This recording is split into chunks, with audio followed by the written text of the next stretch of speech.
Yes, it is Ukraine Media Center at Ukrinform. It is 222nd day of our fight for our freedom. And right now we are going to discuss the agricultural sector. We will be discussing the so-called grain corridors. And we have with us Denys Marchuk, Deputy Chair of the Ukrainian Agrarian Council. So first, let us discuss the so-called grain corridor. How does it work? Do we manage to increase the volume of our exports? Well, I'd like to confirm the effectiveness of this decision of signing this agreement with Turkey and the UN. We saw that there were good numbers in August and even better numbers in September. So in August we have exported 1.7 million, in September 3.8 million. So to compare this with the alternative ways of exports, we have in total 7 million tons. So this is basically the pre-war scope. Not all the ports are available, only Odessa ones, but still the numbers are quite good, and we see in these numbers that Ukraine basically delivers on its obligations, and we show the world that the positions we have signed in Istanbul, they are being delivered. So it's been signed for 120 days. It's very important to keep on delivering big volumes, and right now lots of attention is on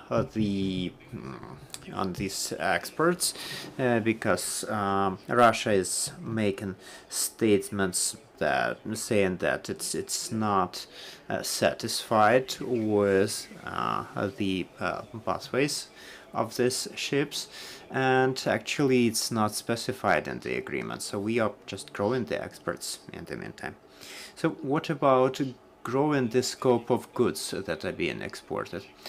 Right now, only the food security goods are being exported. So usually it's the agricultural goods, the grain, the oil cultures, but also we have heard statements from the UN General Secretary that there is a political, military also issue of exporting the Russian fertilizers through the Ukrainian territory. If such a decision is made, then Russia should guarantee that all the security requirements are guaranteed, so that we can avoid shooting and all those issues. And it's for now is happening only with grain and oil cultures.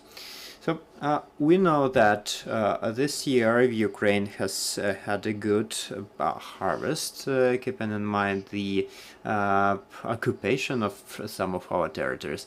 What is going to happen next year? Right now there is a sowing campaign, for instance, for the next year. Yeah, because of the weather conditions, we have limited the intensity of the campaign and the harvest as well.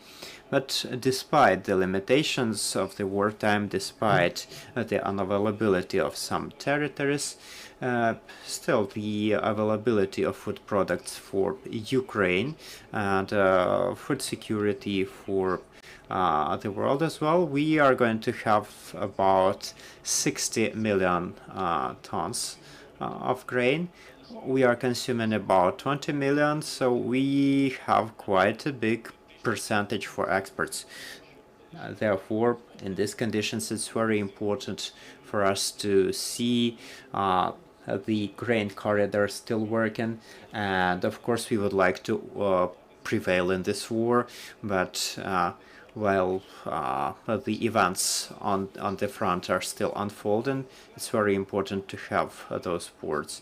The sowing campaign, again, is been done in the reduced scope because of the limitation of financial resources of the farmers, because there is still no market price for the food products in the country, while the prices for the fuel and things are growing. And also because of the weather conditions, we are lagging behind with the harvesting of soya and sunflower, which is also important both in the country and outside of it. So we all understand that logistical issues are a big component in the spending structure. So yeah, it's one of the key issues that the sector is facing. This position is well understood in the Ministry of Agricultural Policy. Last week there was his visit to Brussels, and there was a discussion of broadening the scope of our collaboration. We are still have the hopes to expand the exports through our Western partners. And the issue is that the logistics takes between 80 and 90% of the price. So right now we are developing the possibilities of land border crossings for the grain products. We are discussing the broadening of railway connections, bringing more trains with our products to Europe, also increasing the number of crossing points. And one of the key issues is exporting the sunflower oil, which well, has to do with this large-scale project of building a pipeline for this purpose. So if we manage to get embedded into the European logistical system, it will be an additional tool for increasing our scopes and for the farmers to have funds for their business. So you have mentioned that the costs are growing. We understand this, but in the nearest future, will this have any impact on our final consumers? The prices in the country for the last 9 months have been changing, and right now the food basket of Ukrainians is much more expensive than last year. So as I have mentioned a couple of times before, the price is not only about the price of the food product itself, but also there is a general inflation that is quite high in Ukraine, and it is over 21% for now. Maybe there will be over 30% by the end of the year. Therefore, if there was a growth of product price by 25%, there is an additional inflation risk of about 10%. And because of the fuel, because of the logistics becoming more expensive, and the quotas for the fuel are also being introduced. Quite soon we are going to see the prices for the fuel, for the gas growing. So whether one wants it or not, the products are going to become more expensive. So there will be an increase of 15 to 20% for most of the popular food products, dairy products, bread, etc. So any questions, dear colleagues? I'm Vladislav Obuch, Ukrinform. I have two questions in the follow-up. The first is about alternative routes. Your colleagues from the Agribusiness Club have published a research that the grain that is exported by railway is exported for about a month, and also the quality drops because of the low quality of the railway cars. So is this popular? Well, it's an important area of experts, but indeed the work of the railway is imperfect. We indeed had situations when it took about a month or two for the goods to get exported. We were losing contracts because of that, and since our European partners cannot quickly accept our grain because, well, it was not really accepted to them to to transport goods by railway in such quantities. And we also know about the tariffs which are stifling for the farmers, and they are thinking about this possibility, if it takes 80 to 90% of the price, it makes no sense business-wise. And my second question is about the consumer basket. A couple of weeks ago, we heard from the ministry and some experts that we would see a different price for the buckwheat by the end of the month. So yeah, the price did drop, but it was not a drop as serious as we expected.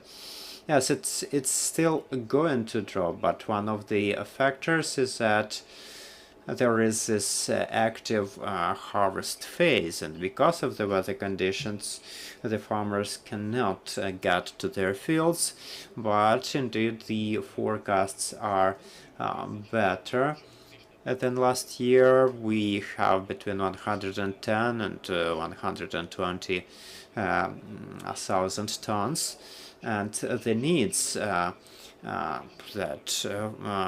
this harvest is calculated for was for the pre-war population of Ukraine.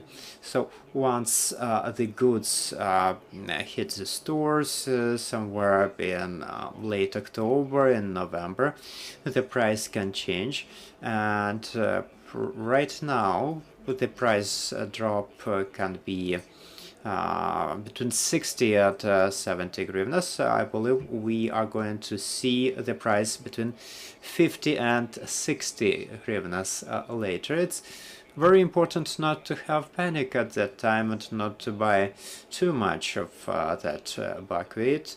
So it's necessary to persuade people that we will have enough of this product, and you will not to buy huge amount of it. So one more question is about our deoccupied territories because of the heroic actions of our military. Kharkiv region has been almost fully liberated. Will we have a Soviet campaign there?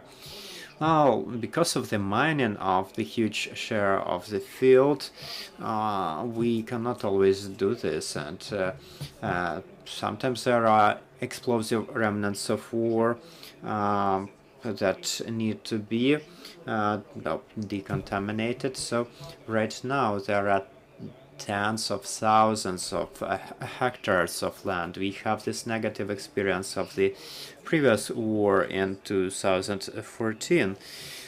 Some of the lands were not deoccupied before the invasion. So it all depends on how fast we are in demining of those lands, depending on how fast is our emergency service and how effective we are in using the foreign grants for decontamination of the lands. So the more we are able to deal with the bureaucratic hurdles, the more experts can come to Kharkiv region, and in this case, yes, we can do some sowing for 2023.